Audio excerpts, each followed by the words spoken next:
in a sense, I think Bolton sort of indicts what Eisenhower called the military-industrial complex, and I would say the military-industrial intelligence and media complex when it comes to foreign ventures.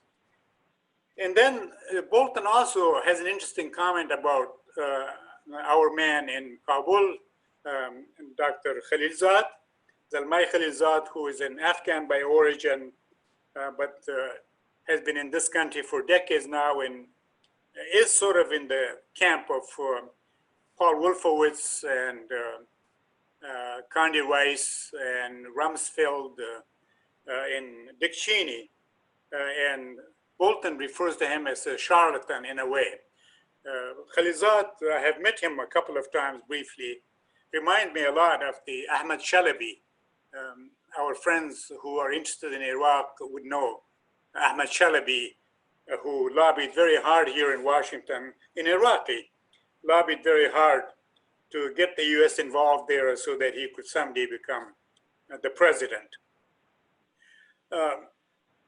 So now I want to talk about, as I said at the beginning, that there are three dimensions to the Afghan problem, and that is the domestic, which I described to you that it's a country in deep, deep trouble and in deep crisis. But also the second dimension is the regional, and that is Afghanistan now is really sort of a theater for proxy struggles between India and Pakistan, between Iran and Saudi Arabia, Iran and Pakistan, between the Central Asian countries, between China and others, between Iran and the United States, of course, between Russia and the United States. So Afghanistan, in a sense, really is a victim of its geography. You know, all these countries regionally are interested in what is happening in Afghanistan. And I would have to say that from its very inception to this very moment, it's being observed that no Afghan leader really has been independent, autonomous, or self-determined. I should also add that in recent history, in decades and decades, no Afghan leader except Hamid Karzai has died peacefully, but was either deposed or assassinated. So there are many regional factors where they impinge on the situation in Afghanistan. And then there are international global factors, and that is, say, the international global dimension of Afghanistan. Because of its location, because of its strategic minerals, lithium, uranium, gold, etc., and because of its proximity to Russia, China, Iran, and so forth, everyone seems to be interested in Afghanistan. So we had people from New Zealand, people from Jordan, troops that is, Canada, countries far away, Poland, Finland, who you don't think that they would be interested in Afghanistan, but they are. So internationally, the US, as I said earlier, Russia, China, and Europe have colliding interest and agenda in Afghanistan, and they will not leave Afghanistan alone, and they haven't left it alone.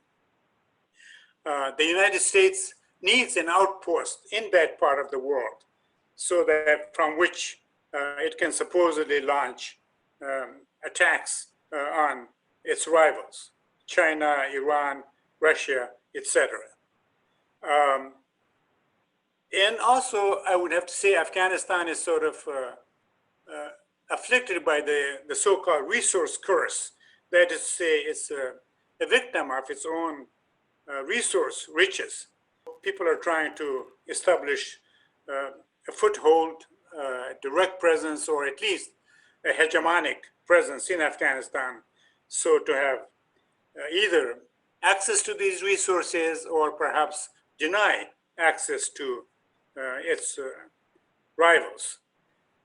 In other words, Afghanistan has become really the theater for geostrategic clashes and interests. Peace talks. We hear a lot about so-called peace talks for the last 18 months or 20 months or so. As we know, President Trump would like to be re-elected. He needed one sort of victory, I think, in international affairs or foreign relations. And Khalilzad being in the camp and I think being sponsored by some of these people that I mentioned to you, Dick Cheney, Rumsfeld, Condi Rice, Paul Wolfowitz, and Mr. Rumsfeld himself, that Khalilzad sort of approached the White House, I think, to see if he can serve the president. And the president, of course, needs a success in foreign affairs. So Khalilzad began these talks in Doha, Qatar, with the Taliban. I want to remind you that Khalilzad actually lobbied during the Clinton administration for the American government to recognize the Taliban and give them diplomatic credibility and also establish relationships. But then things went wrong. But that had to deal with the UNOCAL and pipelines from Central Asia through Afghanistan to India and other places. So Khalilzad has been talking to, first he was talking to the Taliban about just the troop withdrawal. You know, Trump is on record not liking this war. He tells us, you know, and would like to end it, and he calls it Obama's war and other people's war. Khalilzad approached him, and he was given this task, and Khalilzad had first, for months and months, he was talking to the Taliban about the American troop withdrawal and how that can be accomplished. And then leaving the Afghans and the Afghan government completely out of the picture.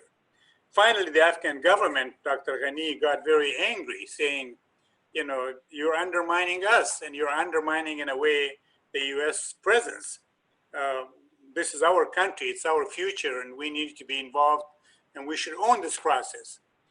So then he included things like, you know, a ceasefire, a disarmament, intra-Afghan dialogue, you know, and American troop withdrawal, and other sorts of guarantees coming to a solution, maybe a coalition government or something. So the talks have been going on for nearly 2 years now. There have been countless meetings. In the meantime, Taliban were invited to Moscow, Beijing, and other places, Germany, other places. In other words, the Taliban were given quite a bit of credibility and recognition in the process, and they seem to enjoy it.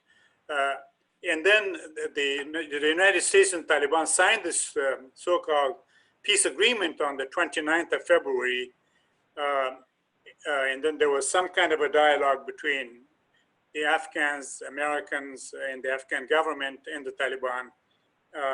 But on the ground, there's no ceasefire. There's tremendous violence. A lot of people, thousands of people are killed on all sides. The insurgents, the Taliban, the Afghan forces, some foreigners, and of course, thousands and thousands of civilians, innocent civilians who are caught in the middle. A wonderful academic professor, friend, Dr. Niazi, was assassinated in the mosque where he used to lead the prayer and also give a speech. So now we're told that, you know, soon there could be a genuine multi-party peace agreement where all of these things would be done. The Americans and the foreigners might withdraw, and there would be a ceasefire. There will be negotiation between the Taliban and the Afghan government, civil society, and so forth. And now the civil society and Afghan women are unhappy, saying we're being left out of the process. So I have to say that at this point, there really is no peace or stability, but it's quite open-ended, and we don't know what will happen. Somebody has said that agreements or no agreements, given the texture of the Afghan society, there really will never be no peace in Afghanistan. Knowing what I know about the country and the people, and the strong interests and the many different armed groups, I am not sure that we will see genuine peace, progress, stability, democracy, human rights, and so forth in Afghanistan. Finally, just a few ideas about what is to be done. You all know quite a bit about the world. Colonized countries, we know about the old and new imperialism and colonialism. We all know about divided societies. We all know about the ethnic factor in governing societies. And we all know about corruption and the lack of genuine statesmen or women to run, especially countries like Afghanistan, which desperately needs a good, competent, clean, pan-ethnic and pan-national government. But I don't see that happening. So I would like to say again what I have said again and again, that the situation in Afghanistan needs to be demilitarized very quickly or as soon as possible, what is called responsible, thoughtful withdrawal. And we should, in its place, compose, train, and put in place a UN-sponsored peacekeeping force, a robust UN-sponsored peacekeeping force. The world, multilaterally and unilaterally, should establish a single trust fund and donate hundreds of billions of dollars for the reconstruction of Afghanistan. This money should be placed in a trust fund to be managed by a very competent, clean, functional, international, UN-sponsored development corps. So we need two different corps. One would be a peacekeeping force, not from the Western nations, I would say, composed from neutral, non-Western nations, perhaps Asian, Southeast Asian countries. And one would be a development corps of thousands of people in a variety of fields, education, healthcare, agriculture, and so forth, who really know what plagues Afghanistan and also how to build it. We need to work toward these two goals. These other so-called peace negotiations are not going to get us any place. What I've seen, the figures, the cost of war in the Washington University, they estimate that since 2001, at least 135,000 Afghans have been killed, and that many, many more have been injured. That's what I know. The casualties are enormous, and you can see them. I mean, when you walk around, you see a lot of amputees. Afghanistan is also known to have actually the highest proportion of widows and also orphans, which indicate that something has gone wrong with the family. So it is in the hundreds of thousands. That's what I would say. It's for one thing, it was perhaps the most mined country in the world. There are mines exploding even from the time when the then Soviet Union was there between 1979 and 1989. Afghanistan's terrain is such, that things can get moved. You have floods, and you have um, all kinds of movements and mobility, and so bombs can move, and there's no map being left either by the Soviets or the then Mujahideen or the Afghan government. And now you have the American and its allies, NATO, and so forth. So if you're in the country, I'm astonished actually, that there's so little coverage of Afghanistan in this country, but it's understandable, but not excusable.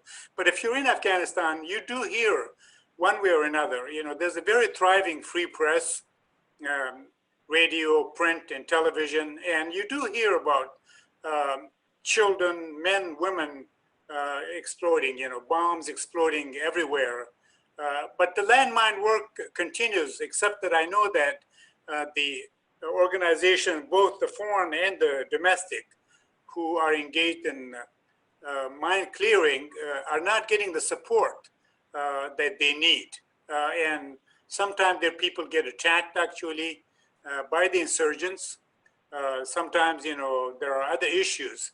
So it's a very live issue. There are a lot of landmines, but also improvised explosive devices. It's very easy and plentiful now to actually make very crude bombs, and this is being done all the time. Every day, people get killed. Do you have an idea how many mercenaries the U.S. has in Afghanistan, as well as how many regular soldiers are currently there? I know that there have been a couple of times where Obama had the troop scale down, and we've heard of the same with Trump. But do you have an idea of current numbers? Yes. All I knew this earlier when we had 140,000 troops, and we heard this from credible sources and we still hear that for every fighting soldier and for every officer, for every, the canteens and so forth, there are what they call contractors. I know that what was called DynCorps, and also Prince's organization, what is the other one called? Blackwater. Blackwater, they're both, I know they're active and present in Afghanistan. And I know that there are people from other countries, India, Pakistan, as far as Burma, Latin America, who are fighting. I have also actually heard that at least in the eastern part of the country, in Herat, there have been Israelis fighting, Israelis who look and speak, like Arab or other Middle Easterners. So I don't know the exact number, but what I do know is that, for example, loading and downloading the planes, the bombs, servicing them, fueling them, protecting the embassy or the missions, protecting the bases, American bases, etc. These are all non-soldiers, they are other kind of people, what they call contractors, people who do the laundry, make the uniforms, move things, carry patients and so forth, take care of patients. These are all, they're there very much. What would happen to a person identified as American, a US person, going outside the green line of Kabul? I would not go. Okay. I can't go. I couldn't go. So. And that's you as an Afghan American. Yes, any Western looking, unless the people who know you and work with you closely, but on the street, any Westerner, anybody in a uniform, anyone who's associated with the West, whether it's embassy, whether it's a doctor, a nurse, a teacher, an agricultural expert, whoever, or a soldier, anyone who works for the Afghan government at a higher level. These are all targets, random targets or directly targeted targets. It's just not safe at all. In fact, as I said, people get killed every day in broad daylight. People get killed sometimes by the members of the security forces, but the insurgents have infiltrated all aspects of life, all institutions. You know, they seem to be everywhere, and all kinds of ages, mostly men and boys. And as I said, uh, it's just not safe for any one of these people. They're all suspects. Hmm.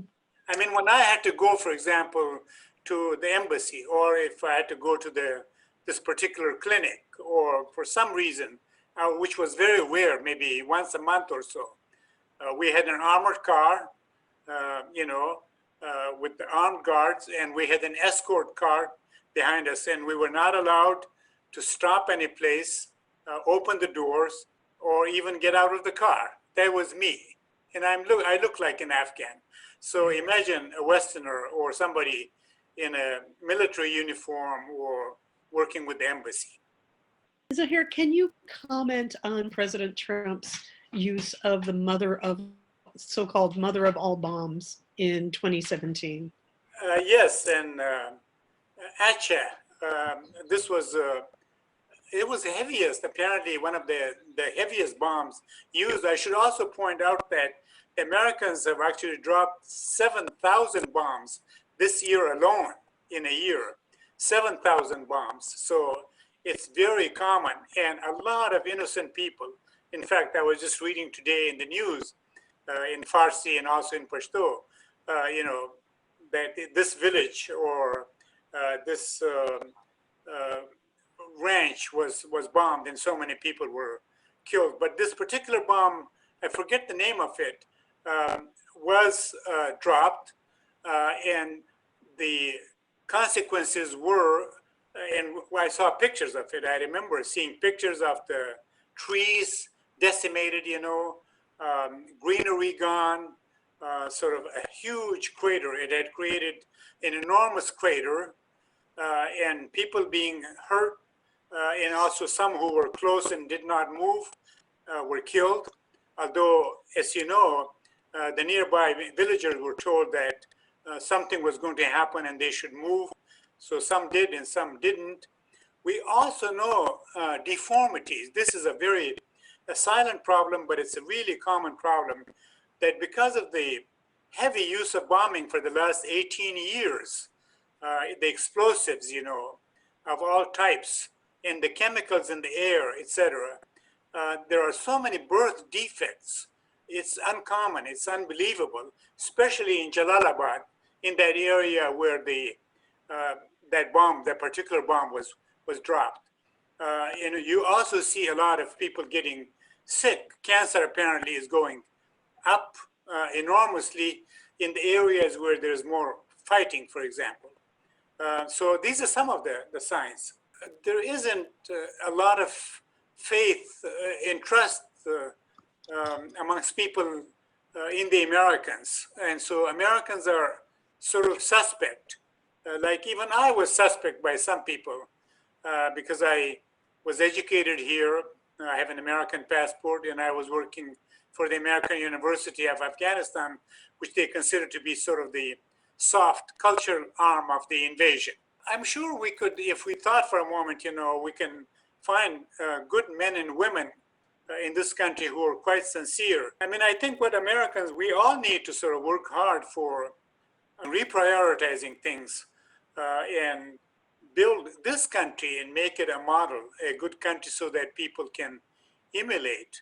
I think we should give all kinds of aid, moral, financial, agricultural, educational, but we should cease immediately military support.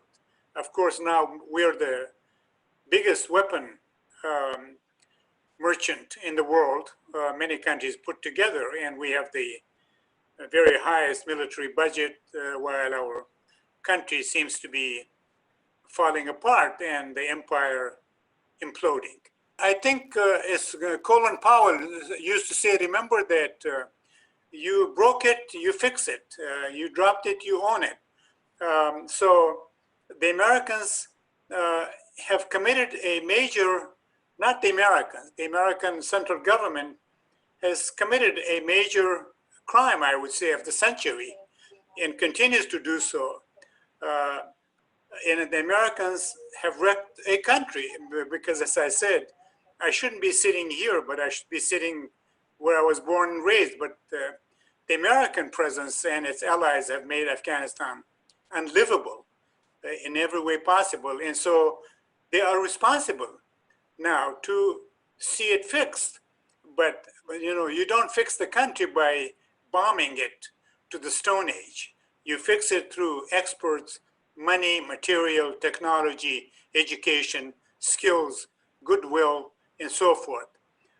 So I think I would be for a quick American and allied withdrawal, a quick but gradual withdrawal, and working seriously on building the Afghan institutions, from military to civilian to education to civic to women's organization and so forth. I think we all need to inform ourselves about our own country, this country, about the world at large. I think we need to establish and strengthen genuine democracy here in this country, the social, economic, political democracy, cultural democracy. I think we need to work as informed, thoughtful, ethical, moral citizens because we are responsible for the state of affairs and we shouldn't ignore it. But also that there are connections to be made between our ventures abroad, America having 750 bases throughout the world, but also our problems here at home. People need to make these connections. Thanks so much for your time this evening. And I hope that you stay active, doing good things in our community and around the world. Thanks very much.